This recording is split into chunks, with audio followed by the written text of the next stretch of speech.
Hello there, I'm Gary Sims and this is Gary Explains. Now, we often use the words and or in just our normal conversation. You know, if it's raining tomorrow and I go to the park, I will take an umbrella with me. So actually, and or also have an important place in computer programming because you might want to test whether certain conditions have been met, and also has an important part in computer logic. So if you want to find all about and or in computer logic, please let me explain.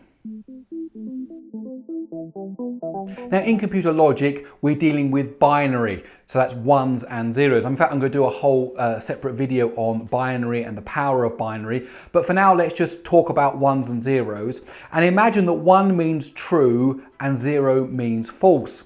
So there are times when you want to see whether two conditions have been met. So what you're trying to find out is whether something is a 1 and something else is a 1, or if something's a 1 and something else is a 0, that kind of thing. So you have this idea of a truth table, which goes through the combinations of ones and zeros you can have between two conditions, and then you apply this logical operation, either and or, to get out a result. So let's look at the table for and. Now, as you can see here, when you start with 0 and 0, which means two things are false, then of course you get false because neither of them are true. And that would be true in the English language. If you say two false things, you know, if it's raining and I go to the park, well, if I'm not going to the park and it's not raining, then I definitely won't take an umbrella with me. And also, if only one of the conditions is true, so a 0 and a 1 also gives a 0, so that's false. And a 1 and a 0 also gives a 0, because that's false. With and, the only time you actually get a true out is when both conditions are true. So 1 and 1 gives you 1. Now, in computer programming and in computer logic, you can actually do this to numbers. So you can take one number and you can AND it with another number and you get this result out. And that's useful in all kinds of different operations, but you have to know how AND functions so that you know you're getting out the number that you actually want. Now, kind of opposite to and is or. You know, if it's raining or it's snowing, then I'll take my umbrella. So in either case, you'll take your umbrella, but if it's sunny, you won't take your umbrella. So again, with a 0 and a 0, you still get 0 because, of course, neither condition is met. But with a 1 and a 0, it becomes true. So 1 and a 0 makes a 1, a 0 and a 1 makes a 1. And in fact, if it's raining and snowing, I don't know if that's possible, but if it's raining and snowing at the same time, you would still take your umbrella. So a 1 and a 1 also gives you a 1.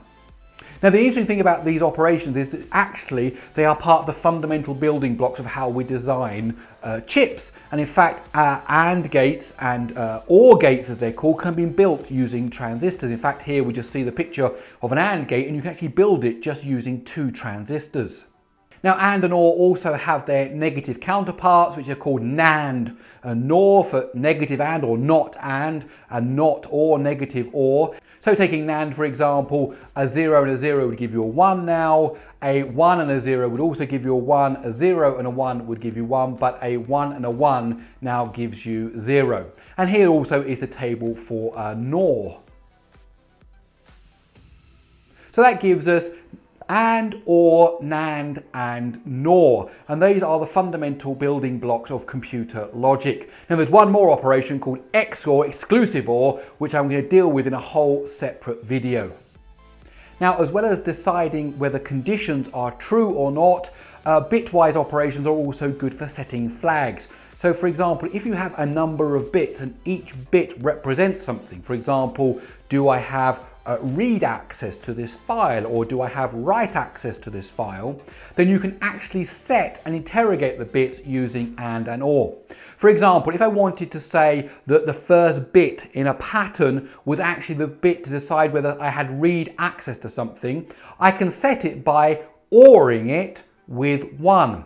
And the reason that works is because if it's already 0 because it wasn't set, then you OR it with 1, then you get 1. Go back and look at the table to check if I'm saying what's true. Now, if it was already set, and I'm ORing it with 1, which kind of means I'm setting it again, well 1 and a 1 also gives a 1. So a bitwise operation using OR enables me to set bits in a bit field so that I can actually manipulate individual bits and regardless of what was there before. And there are also examples you can do with AND and other ones like that. But so these logical operations of AND and OR and NAND and NOR are useful for conditions, and they're also useful for manipulating individual bits.